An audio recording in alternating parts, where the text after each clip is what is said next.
In 2003, I didn't qualify for Worlds. I missed my national record by 10 centimeters, but didn't have standards, didn't qualify for a world championship. And then it was like 2005. I threw great at Kansas relays, felt really, really put together. I think that year I might have broken the relays record, and going through the rest of the year, I just could not put things together, and comes down to the end of the year, and you're trying to qualify for a world championship team in hopes of continuing your career. And I go to nationals, and I win our national championship, I believe, that year, or maybe I was second, but didn't qualify for a world championship again. Right. And at the championships, I was like, why am I doing this? It's like, you're not making money at it. You're not making a living. You're not qualifying for the major championships. Like, what's the whole point and why you compete? And Right. I was really ready that year to hang it up. And I was walking off the field, and there was an older couple in Canada that I kind of communicated with here and there through my career. And they asked me, they're like, oh, what's next? And I said, well, I think I'm done. And they said, well, you can't be done. We see so much potential. We've been following you since 2001, which was my first world championship. And I said, well, I don't know, because I can't find meets. I can't afford to travel to Europe. And what ended up happening was, the long story short is they said, hey, if you ever need any help, just let us know. And talked to my sports agent at the time, and there was a meet in Helsinki, Finland, and there were a couple small twilight meets, just very, very small meets in Canada. And we happened to go out to dinner that night, and that couple happened to actually be at the same restaurant. So I went over to them and I said, hey, like, here's the situation. I don't really have a whole lot. I'm not sure how I'm going to get there, but this is what I'm trying to do. Is I'm trying to get up to Canada for these meets, and I've got to go back to Kansas to then try to hopefully get to these meets. And they said, well, why don't you finish your dinner and then come back over after your dinner, and we'll talk about it. And eventually this woman ends up shaking my hand and telling me how proud she is, but there's a piece of paper in my hand, and it's a check. When I get back to my table, I open it up. It's in a check for $2,500. Wow. And basically it allowed me the opportunity to get a flight and be able to fly up to Canada for 2 more meets to try to qualify that year for Worlds. And it was it still gives me a little bit of goosebumps. And basically I came back to Kansas, moved out of my apartment. 4 days later, I fly up to Ottawa, where my brother lives. And I don't really have a whole lot of hope, but I'm like, I've got 2 more meets left for the rest of my life, and I can retire after these. And then my first throw up in Ottawa, I break my national record by 12 feet. Mm-hmm. I threw 84 meters, 41 at the time. My personal best was 81 meters. And it was just like, life was like completely rejuvenated. Mm-hmm. Fire for the event was there again. I go on later that summer. That throw got me my Canadian funding back because I was dropped after 2002. So I got my Canadian funding back, qualified for the Worlds. That year was the first time I qualified for a World Championship final. And despite not throwing well in the final, it was the first time I finished top 12 at a major championship. And in hindsight, like, I really realized at that point that for me personally in the sport, it had to be more about enjoying what I was doing. Like, I didn't realize it my first couple of years as a professional. Mm-hmm. I was traveling the entire planet for the most part free of charge if I was going overseas, because my sports agent was getting that covered through the meets, and I wasn't enjoying that part of my career. And I wish hindsight I could have go back and do it again and realize you got to do it because you love what you do and you love what you get to do through that experience. And Mm-hmm. I learned a lot over those last couple of years of doing that. And that was kind of that moment of rejuvenation for me and love of the sport. You also had to go through fight through a lot of injuries, and you had knee injuries, and I don't even know. We'll get to how you actually competed with a tear in your left patellar tendon. I have ruptured my patellar tendon in my life, and it's like the worst knee injury there is. So, and you had shoulder injury. I mean, obviously it's kind of the nature of a very physical sport like that. Yeah. But there's got to be a tremendous amount of persistence to fight through those adversities. Yeah. It's funny because I was never really had many injuries through high school, like, a couple sprained ankles in basketball or volleyball, but never had anything major. And then my freshman year at KU, I rode my bike down the hills behind some of the buildings up on campus and went over the handlebars and separated my shoulder second week of freshman year. So that was kind of the start of it. Right. But then, it's just kind of the wear and tear on your body and, trying to do all the things you can to keep yourself healthy. And, 2008, I had chipped cartilage in my right knee, and I think I had some overcompensation into my plant leg and had a small tear in my left patella tendon. And at the time, I had some PRP injections right into the tendon to try to help, heal it. With Dr. Randall, who was my orthopedic that I would see. And, it's a tough sport and it's hard. And, you basically do everything you can do in terms of physio and massage therapy and chiropractic. I had a doctor, Rob Jones, who is a chiropractor that sponsored me pretty much through my entire career, and treated me whenever he needed. I hired a couple different massage therapists through my career. Ortho Kansas at the time in my last couple of years sponsored me for my physical therapy for my knees. And one of my good friends, Jeremy Zimney, was my physio at the time. So I had a lot of people that helped me along the way, and tried to keep me as healthy as possible and held me together through those last few years. Well, you mentioned some of the injuries you had in 2008. That would end up being your Olympic year. So tell us, take us through 2008. Yeah, it was pretty disheartening. I had chipped some cartilage in my right knee. And again, like I said, I was doing rehab for that and tore the patella tendon. Wasn't a huge tear, but it was enough to affect me.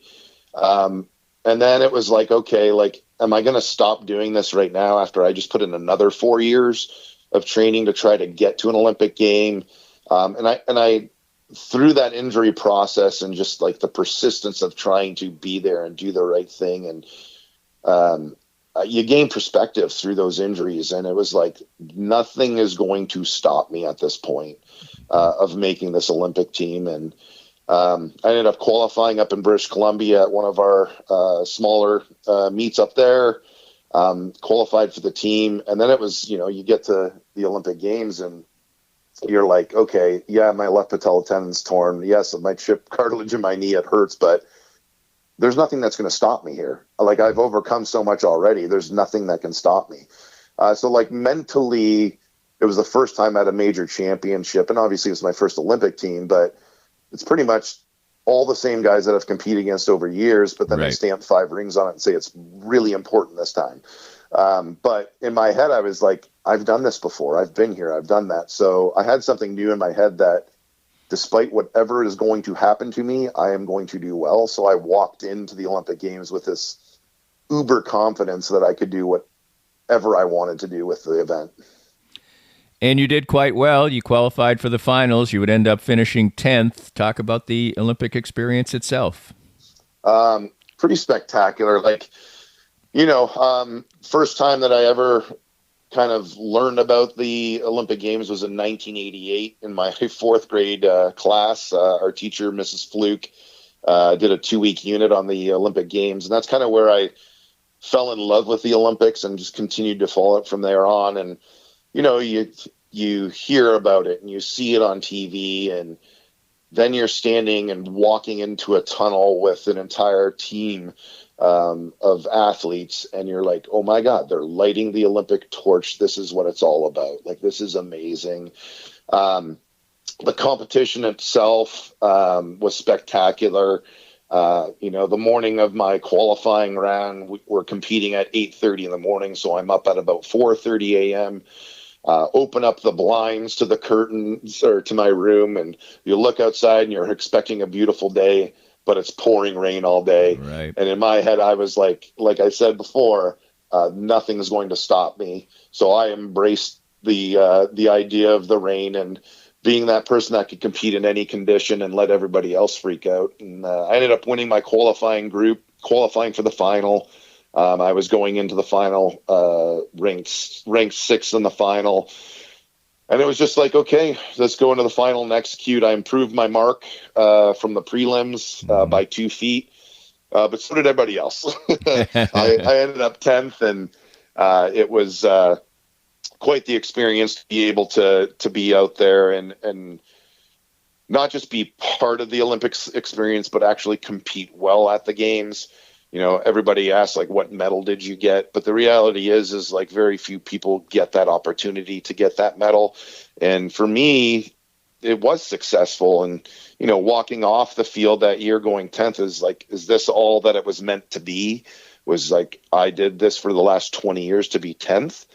So then you start thinking about moving forward. Okay, what's next? And for me, it was like, okay, maybe I can medal. And you just continue that path. But the games itself was so incredible. The opportunity to go watch athletes and see other events and, accidentally run into U.S.'s men's basketball team in the bathroom after the Olympic ceremonies. And it's like LeBron James and Chris Paul. And you're like, this is cool. And you walk through the Olympic Village and you're getting your lunch beside Ronaldinho from Brazil. And it's just like, kind of an eye-opening experience, and you realize like these guys are pretty cool too, and you're on the same level as these guys, but they make a lot more money. Right, and you went into teaching at Baser Linwood and continued to prepare, but you had to fight through a irregular heartbeat and some other things as well, and so then there would be disappointment in 2012. Got into teaching. Obviously, the finances aren't there. So I was kind of at that point after 2008 trying to figure things out in terms of moving forward, but wanting to still do another Olympic Games. And I had some heart issues in terms of some arrhythmias, atrial flutter and atrial fibrillation. So 2009, we were rehabbing, trying to get my knees better. 2010, I had my first heart ablation. I had 3 heart ablations during that time. And then, honestly, I competed well. I qualified. I didn't compete in 2009 or 2010. I qualified for another World Championships in 2011. Broke my national record again, about 1 year out from the 2012 Olympic Games. And 2012 year, I just couldn't put it together. It was tough to not qualify for that games. Sitting at home and you're watching your event happen and you're just like, okay, I'm supposed to be there. And, distance less than your personal best. I was going to say, to make sure that people understand your national javelin record is 84.8 meters, which still holds the record to this day. The gold medal in 12, the throw was shorter than your record throw from the year before. Yeah, it's I really kind of fell into a bit of a depression that summer trying to figure out the why I didn't qualify or why I wasn't there. Honestly, it's difficult to hit your personal record on the day to win a gold medal. Right. But the possibility was there. And, my daughter was born in 2011. So that 2012 year, it was really hard to be focused in training. And it was like you skip some small things here and there instead of staying absolutely dedicated to the process. And, that year, I think my expectations outweighed the preparation that I was putting in. I expected to be there. I knew I could be there, but I didn't prepare like a desperate human being that had to be at the games again. Right. And I think there has to be a level of that desperation in your preparation leading up to any major thing that you're trying to do. The consistency has to be there to perform. And it didn't come for me that year. And, I learned just as much not going to the games that year. And I have that story to share with the kids that I now coach. And hopefully they gain perspective from some of my stories and some of my successes as well as failures. And that's kind of why I got into education and work in coaching now is, truthfully, I've had such an amazing career with the roller coaster of emotions and ups and downs, that you got to share those experiences with these kids, and they can hopefully gain perspective in those high moments, as well as learning how to get through some of the low moments to get back to what they love. And talk